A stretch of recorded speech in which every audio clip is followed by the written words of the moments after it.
Being this big is horrible. Think of your worst pain and then stretch it out over day in and day out, every day. When I wake up in the morning, my first thoughts are a combination of disgust at how my life is now and shock that I was even able to make it to another day, because every minute of it is a struggle now. Most heartbreaking moments on my 600-pound life. Not every story on my 600-pound life ends with triumph and transformation. Some journeys are filled with loss, setbacks, and heartbreaking moments that left fans in tears. These powerful scenes remind us of the deep struggles behind the cameras and the human cost of the fight for change. Today we're revisiting the most heartbreaking moments ever seen on my 600-pound life. Entreon believes that if she does not work on his weight problem, she could be bedbound for the rest of his life. Every day when he wakes up, he wonders if he is fighting a losing battle with his weight. He has so many medical issues that make him question if life is even worth it. His story begins like this. I have congestive heart failure. I'm in advanced stages of diabetes. I have 2-3 different doctors that said I'll be lucky to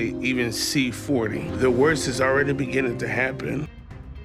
Damn, this has to be one of the most unbelievable situations on this show. Entreon has congestive heart failure, and this requires him to take about 13 to 24 different injections just to keep his heart from shorting down. Geez, I am speechless. Just in the last month recently, due to my health concern, me and my wife, I have moved in with my mom. It's good that he is careful when he tries to do things on his own. Entreon says that he has a wife and a mom to take care of, and the fact that he is this big is not going to stop him from doing that. But let's be honest, Entreon might not be here for that long if he doesn't do better with his health. Okay, well baby, why don't we put some of that cheese on there, on the rice? No. My relationship with food is definitely a very unhealthy relationship. From what he just said, you can tell that his life has not been an easy one. Knowing fully well that his eating style is not healthy, he says that the only thing that helps him forget his life and past trauma is good. I wonder what happened to him while he was growing up.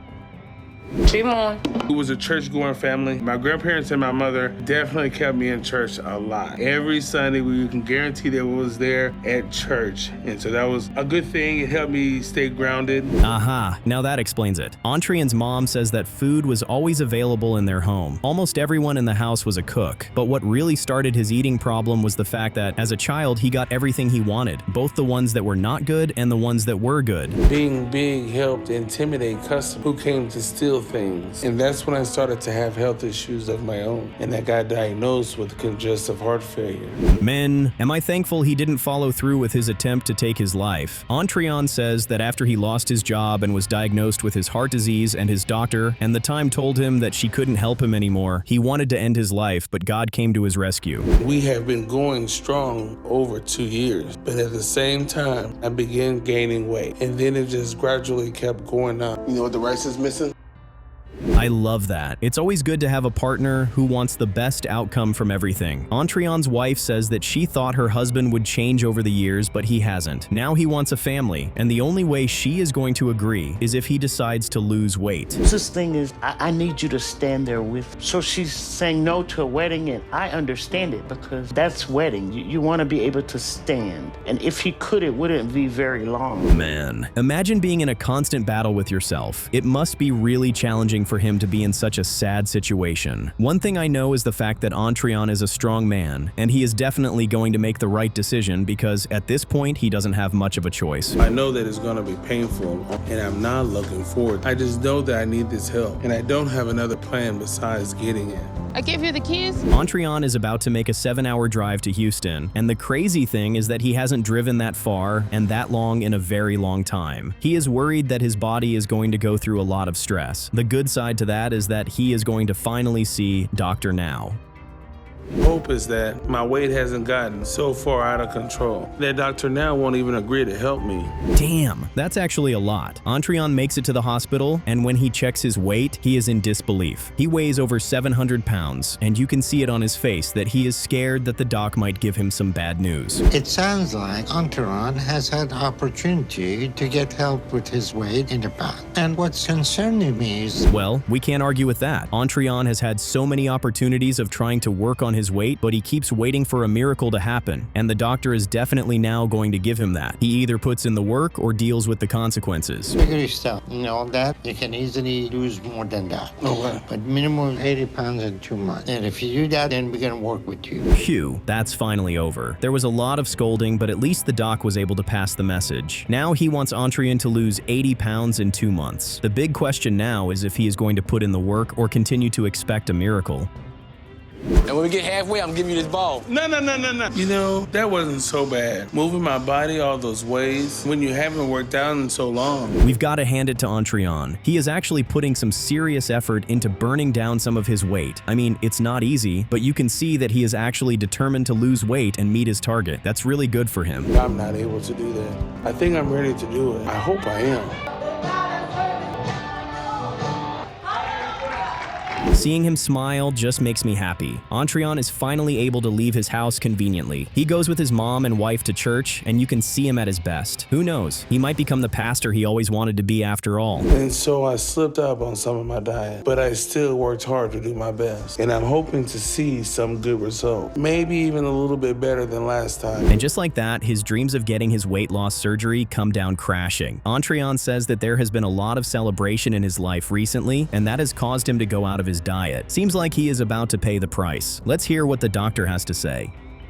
That way, and you're not doing the right thing. So when you gonna change? I thought that I was ready. Action speaks much louder than... Surprisingly, Dr. Now seemed to be very calm, but he didn't hide the truth from Entreon. He really needs to do better if he wants to get approved for surgery. The doc tells him again to lose 80 pounds in 2 months. Let's hope he does that this time around. It really does, so it's just been a struggle these last few months. Entreon? But I know that I'm going in a positive direction now more than ever. Ouch! The sight of that alone hurts. It's like Entreon is back to where he started from. Instead of losing weight, he gained 15 pounds, and that just wrecks the whole thing. Man, it's really sad because he was doing so well with his weight loss journey. Did you learn anything from starting therapy? What I learned is that I needed to deal with the emotional baggage.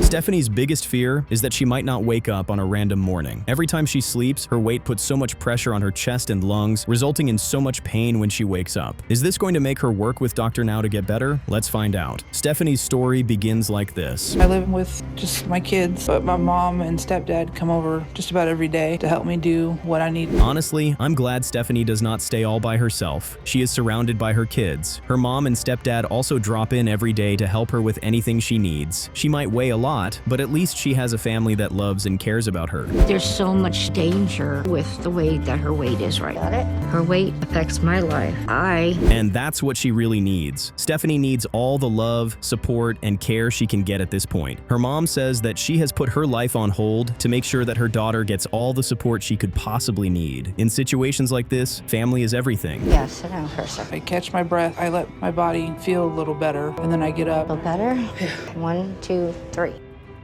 For a second there, I honestly thought she was going to cry. Wow, it's heartbreaking that she has to feel this way. She said most of the time, and the only thing that cheers her up is when she eats with her family. We can all agree that her family will always be by her side. And so I met somebody, and I moved in with this guy. Found out he was an alcoholic that liked to abuse. I had no support whatsoever. Oh my God, I can't even imagine how Stephanie would have felt when they told her that her dad passed away. Stephanie's mom says that she had a falling out with her husband, and when they finally agreed to work things out, he died in an accident. That's just sad. It was a nightmare. We were homeless. We lived out of our car. And then my mom called CPS, told the CPS people I wasn't taking care of them. You honestly can't fault her for running to food as an escape. Her dad passed away, and she was taken to foster care because her mother had nowhere to stay. It was almost as if she lost both of her parents. If I were in her shoes, food would probably be my best friend. I ended up getting where I am now. And now I have 3 kids, each with different dads. Totally constant in my life. One moment you think she has been through enough. The next moment, she's saying another traumatic experience. Stephanie is 36 years old and she weighs 600 pounds. This happened due to the fact that she had to be bedridden for a while as a result of a bad accident she had. Yeah. The arm's up for you. Is the seat all the way back? Yeah, Yeah, you might push me, even if it's wheels. I know. Men, I would hate myself if people saw me in this situation. Stephanie hates going outside because she feels like everyone looks at her with disgust and it makes her feel less of herself. I'm happy her mother doesn't make her feel that way. It got to the point where I think it's becoming deadly. I'm having a really hard time with it because she's my best friend. Come on, got it. Well, that was a pretty stressful outing for both Stephanie and her mom. Stephanie's mom is worried that her daughter's situation has gotten too deadly, and if they don't act now and try to make things better, they might lose Stephanie, and that will be devastating. They'll have to call me every minute, all the way. I don't know about that, but I will. I will call you all the time. My mom's going to watch the kids while we're gone. I think that's the same thing that's going through everyone's mind. Stephanie's appointment with the doctor is in 7 days, and she is worried that her body can't handle being on the road for an entire week. I'm just glad that she's ready to work on her weight for real. You on US 84 East for 126 miles. So I noticed you didn't eat anything this morning, so just let me know when you get hungry and we'll stop. I will. I woke up nauseous. I don't know if it's everything catching up to me or... Stephanie has been on the road for almost a week now. She has had to break her trip into bits so her body doesn't give up before she even makes it to the hospital. She's 9 hours away from Houston, and she's still very nervous about seeing Dr. Now. His office to get his help to lose weight. My first appointment with him. Right now, I have to see the truth. I'm not looking forward to it.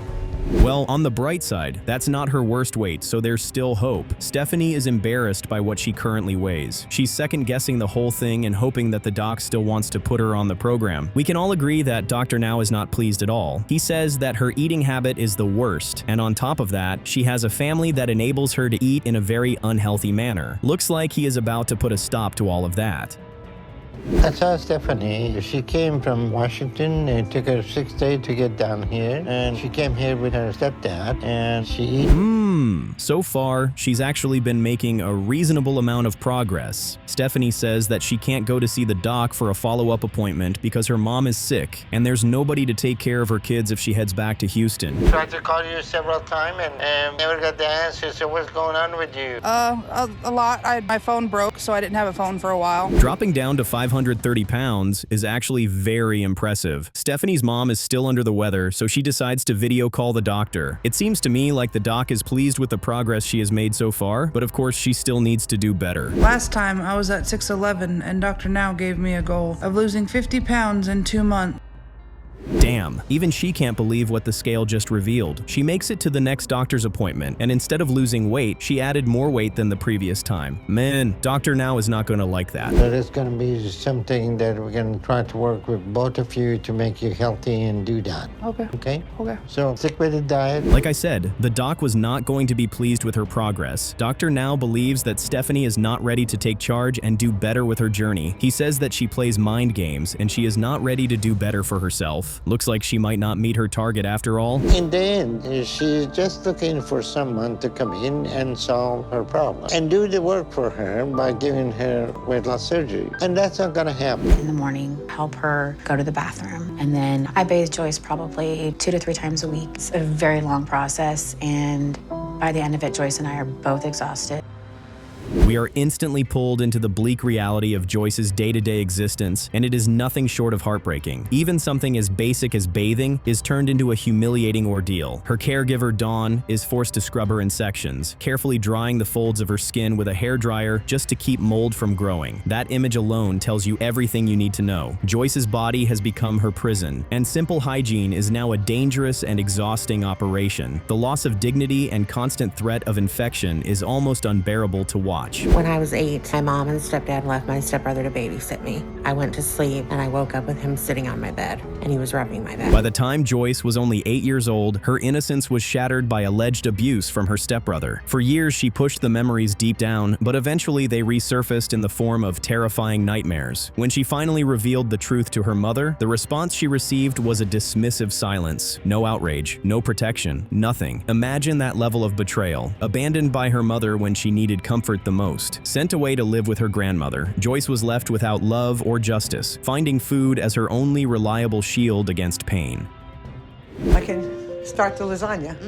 I know my family and Dawn are all worried about me too. and they don't think I'm gonna make it much longer. But just like me, they keep doing what they've been doing. Now let's take a look at the enabling behavior that fuels this tragedy. Joyce's mother literally arrives with what looks like enough food to feed an army. Yet as Joyce eats, her mother sits back, glaring with judgment. It is a cruel contradiction. She delivers the very substance that is destroying her daughter, then scolds her for consuming it. She even admits that she lives in constant fear Joyce could die at any moment, yet still hands over the poison. This is not just enabling, it's a cycle of sabotage that's practically gift-wrapped. A little bit, yeah. It's hard for me to take a deep breath right now. Okay, let me listen to your lungs. Deep breath. The good news is you don't sound like you're in any sort of respiratory failure right now. When Dr. Now finally makes his entrance, the energy in the room shifts immediately. Joyce, exhausted from a brutal 12-hour journey, begins by complaining she hasn't eaten all day. His response? A sharp remark that she's already eaten enough food to last several years. This is no gentle pep talk. It is a verbal wrecking ball designed to shatter denial. Dr. Now doesn't coddle, he confronts. He is the one person in Joyce's life willing to tell her the truth without sugarcoating. It's harsh, but it's also the exact tough love she so desperately requires.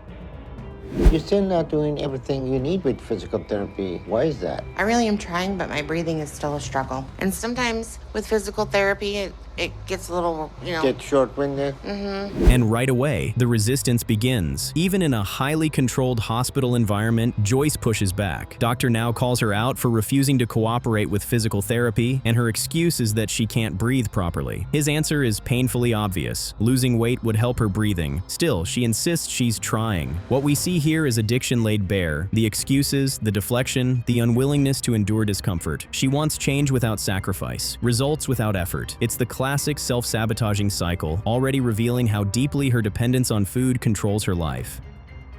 Sorry, I can't do this, and I don't think I'm gonna be able to make it back in the taxi like I did. The car ride was too much for me, and I think I need to go to the hospital. I mean, I just don't. I'm very dizzy, and I think I'm having a heart attack. Then comes a moment of pure manipulation. After the scale reveals she's gained an astonishing 58 pounds, Joyce suddenly stages a dramatic performance. She clutches at her body, claiming dizziness, claiming her heart is failing. Right on cue, she acts as if she's on the verge of collapse. But it's transparent. It looks less like a medical emergency and more like a desperate attempt to dodge accountability. If she can land herself back in the hospital, she gets a free pass home. This isn't a plea for help, it's helplessness used as a weapon. Hi, Joyce. Hi, Dr. Now. How you feeling? I'm feeling quite a bit better now that I'm laying down. Well, as you know, all your tests are looking good. Are they? Yeah. Thank you. So you're not having a heart attack or dying. Dr. Now, however, isn't fooled for a second. He confronts her in the hospital bed with the facts. Every single test has come back normal. Her symptoms are nothing but excuses. He calls out her manipulative behavior in blunt terms and delivers an ultimatum that cuts like a knife. She must begin therapy immediately and lose 50 pounds on her own within 1 month without relying on medical transport. This is the line in the sand. No more excuses, no more safety net. Either Joyce takes responsibility or she's left to face her decline alone. And so opt out of that. Take that out of the way you two communicate with each other. So Joyce, I know that you've shared feeling. Here was the moment that could have been a turning point. In a therapy session with her mother, Joyce has the chance to finally open up about her abandonment and abuse. It could have been the start of true healing. Instead, she retreats. She says she doesn't want to rock the boat and insists on focusing on a so-called fresh start with her mother. The therapist Lola can see exactly what's happening. Joyce is avoiding the hard emotional work. This isn't breakthrough, it's denial. She refuses to confront the root of her pain, proving she's not ready. Hello. Hi, Dr. Now. How y'all doing? Good, how are you? I'm doing fine, thank you. All right, Joyce. So we got your medical transport here. The end of Joyce's journey is as tragic as it is predictable. 3 months later, she returns to the program not lighter, but heavier, having gained another 12 pounds. When confronted, she immediately shifts blame, claiming the scale must be broken. But Dr. Now is done. He reminds her that she's had a full year and made no progress. His final decision is to release her from the program completely. Her last words? Insisting she did everything right, that the failure is on the program. Denial to the very end. A story of wasted opportunity.